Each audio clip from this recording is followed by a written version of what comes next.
ప్రభు నామానికి మహిమ కలుగును గాక. మీ అందరికీ కూడా ఉదయకాల శుభములండి. ఎలా ఉన్నారు? అందరు బాగున్నారా? మీరందరూ బాగుండాలని ప్రతిరోజు నేను ప్రార్థన చేస్తున్నాను. మరి ఈరోజు దేవుడు మనకు చేస్తున్నటువంటి వాగ్దానము యోహాను సువార్త 15వ అధ్యాయము 7వ వచనం. నా యందు మీరును మీ యందు నా మాటలను నిలిచి ఉన్న ఎడల మీకేది ఇష్టమో అడుగుడి, అది మీకు అనుగ్రహింపబడును. మరి దేవుడు ఈరోజు అద్భుతమైన వాగ్దానాన్ని ఇచ్చిండండి. ఏంటంటే ఆయన యందు మనము, మన యందు ఆయన. ఎప్పుడైతే మనము నిలిచి ఉంటామో, అంటే దేవుడు నిలకడగా ఉంటామో, ఎంగేజ్ చేసుకొని ఆయనలోనే మనం ఉంటామో, అప్పుడు మనకి ఏది ఇష్టమో అది అడిగితే ఆయన ఇస్తాడంట. చాలాసార్లు ఏమవుతుందంటే ఈ జీవిత ప్రయాణంలో చాలామందితోని పరిచయాలు ఉంటాయి, చాలామంది ద్వారా మనకి బంధుత్వాలు ఏర్పడతాయి. కానీ చివరి వరకు వచ్చేది ఎవరో తెలియదు, చివరి దాకా ఎవరు నిల్చుంటారో కూడా తెలియదు.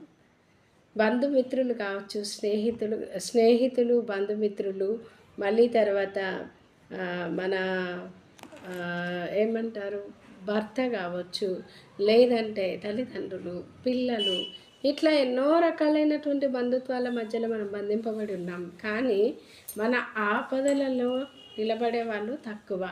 అయితే ఇవన్నీ ఒక పర్సెంటేజ్ అయితే, ఇంకొకటి ఏంటంటే దేవుని లోపల నిలబడడం. దేవుని లోపల మనము నిలబడడం, దేవుడు మనలో ఉండడం. దేవుడు మనలో ఎలా ఉంటాడండి? ఆయన వాక్యం మనలోన నిలిచి ఉండడమే దేవుడు మనలో ఉండడం. మరి మనం దేవునిలో ఎలా ఉంటామండి? ఆయనకి ఇష్టకరమైనటువంటి జీవితాన్ని జీవించడమే ఆయన లోపల మనం నిలిచి ఉండడం. ఎవరైతే దేవుణ్ణి ప్రేమిస్తారో, ఎవరైతే దేవుణ్ణి హత్తుకుంటారో, దేవుడు ఏం చేస్తాడంట? వాళ్ళని ప్రేమించే దేవుడు. ఎవరు హత్తుకుంటే వాళ్ళని ఎత్తుకునే దేవుడు. నిజంగా ఈ మాట నాకు చాలా బాగా అనిపిస్తుంది. దేవుణ్ణి మనం హత్తుకుంటేనంట దేవుడు మనల్ని ఎత్తుకుంటాడంట.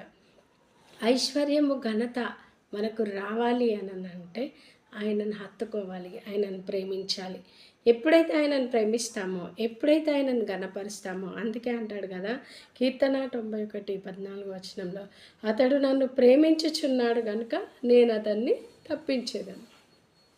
అతడు నా నామం ఎరిగినవాడు గనుక నేను అతన్ని ఘనపరిచేదను.